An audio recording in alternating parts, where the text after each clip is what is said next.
kilala ko dito, na dito nakatira, yung babae na daw yan, biktima daw yan ng panggagahasa, kaya nagpapakita. Hinahanap ko siya ngayon kasi sukmatan ko siya. Bakit siya sa akin magpakita? Ako bang gumahasa sa kanya? Na nung klaseng espiritu ito?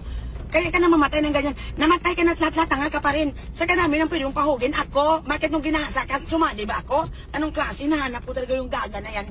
Pag makita ko, mamaya dito, sasabihin ko talaga, ang tanga mo, namatay ka na lahat-lahat, tanga ka pa rin. Pinapahog mo pa talaga ako na biktima ka. Huwag kaya lang nagawa ng buhay ka pa ngayon, panapatay ka na. Sana yung nakaputi na babae na yun. Andaman, pag yun talaga nakita ko, sampalin ko talaga. Pagkalabas ko kayo, kinakabahan ako, ang dilim-dilim.